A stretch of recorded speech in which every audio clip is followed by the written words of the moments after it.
Assalamualaikum warahmatullahi wabarakatuh. Berjumpa lagi dengan saya di Kangman Channel. Berikut ini peristiwa penyembelihan seorang anak oleh ayah kandung sendiri. Siapa dia?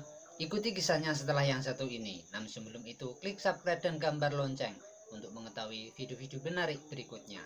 Like dan share ke semua media sosial yang kalian punya.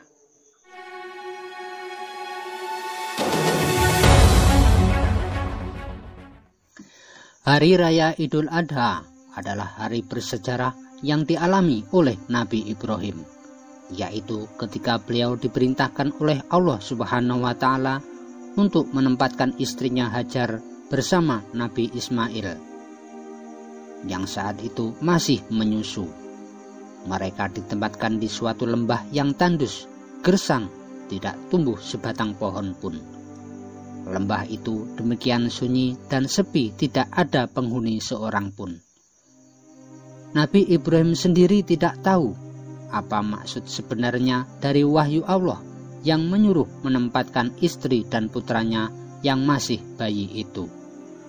Ditempatkan di suatu tempat paling asing, di sebelah utara, kurang lebih 1600 km dari negaranya sendiri.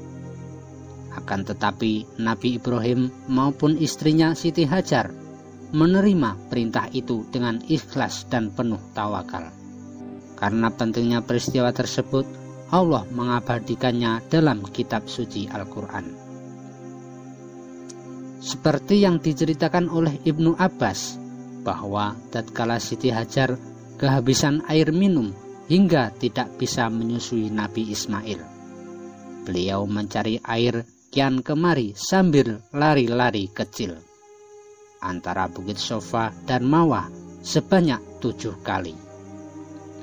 Tiba-tiba Allah mengutus malaikat Jibril membuat mata air Jam-Jam. Siti Hajar dan Nabi Ismail memperoleh sumber kehidupan. Lembah yang dulunya gersang itu mempunyai persediaan air yang melimpah-limpah. Datanglah manusia dari berbagai pelosok, terutama para pedagang, ke tempat Siti Hajar dan Nabi Ismail untuk membeli air. Datang rezeki dari berbagai penjuru, dan makmurlah tempat sekitarnya. Akhirnya lembah itu hingga saat ini terkenal dengan kota Makkah, sebuah kota yang aman dan makmur, berkat doa Nabi Ibrahim dan berkat kecakapan seorang ibu dalam mengelola kota dan masyarakat. Kota Makkah yang aman dan makmur dilukiskan oleh Allah kepada Nabi Muhammad dalam Al-Quran surat Al-Baqarah. Hari Raya Idul Adha dinamai juga Idul Nahr, yang artinya Hari Raya Penyembelihan. Hal ini untuk memperingati ujian paling berat yang menimpa Nabi Ibrahim akibat dari kesabaran dan ketabahan Ibrahim dalam menghadapi berbagai ujian dan cobaan. Allah memberinya sebuah anugerah, sebuah kehormatan, yakni Khalilullah atau kekasih Allah. Setelah gelar Al-Khalil disandangnya, malaikat bertanya kepada Allah, "Ya Tuhanku, mengapa engkau menjadikan Ibrahim sebagai kekasihmu? Padahal ia disibukkan oleh urusan kekayaannya dan keluarganya."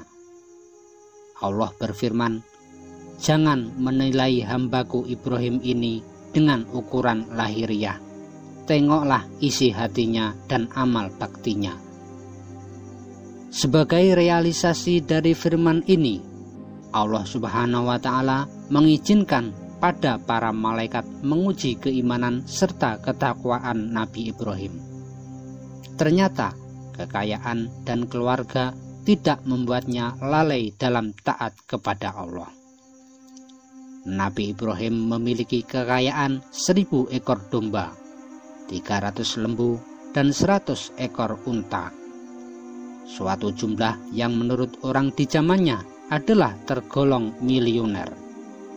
Ketika pada suatu hari Nabi Ibrahim ditanya oleh seseorang, "Milik siapa ternak sebanyak ini?" Nabi Ibrahim menjawabnya, "Kepunyaan Allah, tapi kini masih milikku. Sewaktu-waktu bila Allah menghendaki, aku serahkan semuanya. Jangankan cuman ternak, bila Allah meminta anak kesayanganku Ismail, niscaya akan aku serahkan juga.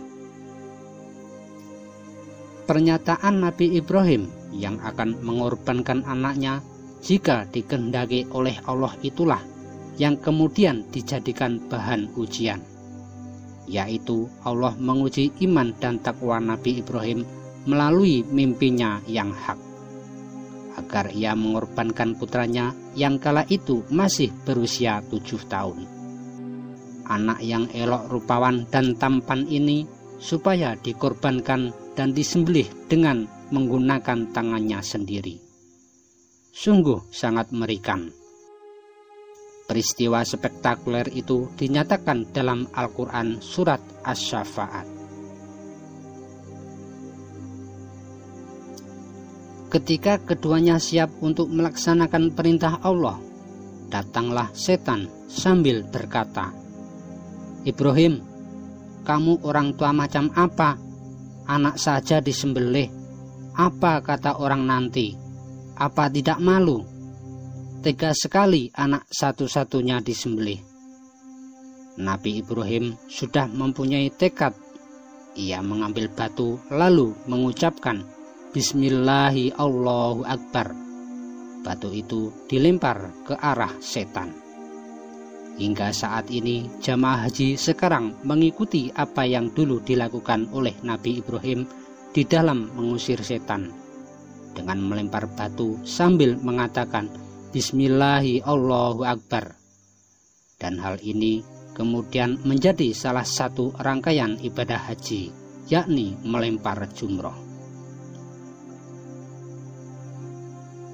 Ketika sang ayah belum juga mengayunkan pisau di leher putranya, Ismail mengira ayahnya ragu. Seraya ia melepaskan pengikat tali dan tangannya, agar tidak muncul suatu kesan dalam sejarah bahwa sang anak menurut untuk dibaringkan karena dipaksa ia meminta ayahnya mengayunkan pisau sambil berpaling supaya tidak melihat wajahnya. Nabi Ibrahim memantapkan niatnya. Nabi Ismail pasrah bulat-bulat seperti ayahnya yang telah tawakal. Sedetik setelah pisau nyaris digerakkan, tiba-tiba Allah berseru dengan firman-Nya, menyuruh menghentikan perbuatannya, tidak usah diteruskan pengorbanan terhadap anaknya. Allah telah meridhoi keduanya, memasrahkan tawakal mereka sebagai imbalan keikhlasan mereka. Allah mencukupkan dengan penyembelihan seekor kambing sebagai korban, sebagaimana diterangkan dalam Al-Quran surat Asy-Syafa'at. Menyaksikan tragedi penyembelihan yang tidak ada bandingannya dalam sejarah umat manusia itu, malaikat Jibril kagum, seraya terlontar darinya suatu ungkapan, Allahu Akbar, Allahu Akbar, Allahu Akbar. Nabi Ibrahim menjawab, La ilaha illallah, Allahu Akbar, yang kemudian disambung oleh Nabi Ismail, Allahu Akbar, walillahilham. Pengorbanan Nabi Ibrahim alaihissalam yang paling besar dalam sejarah umat Islam itu membuat Nabi Ibrahim menjadi seorang nabi dan rasul yang besar. Peristiwa yang dialami Nabi Ibrahim bersama Nabi Ismail adalah suatu simbol bagi kita yang mengandung pembelajaran ketakwaan dan kesabaran. Nah, itu tadi peristiwa penyembelihan seorang anak oleh ayah kandung sendiri, yang mana Allah telah menguji kesabaran dan ketakwaan Nabi Ibrahim dan Nabi Ismail. Semoga dengan video ini kita bisa mengambil hikmahnya. Mohon maaf atas segala kekurangan. Jangan lupa klik subscribe dan gambar lonceng untuk mengetahui video-video menarik berikutnya. Like dan share ke semua media sosial yang kalian punya. Cukup sekian. Wassalamualaikum warahmatullahi wabarakatuh.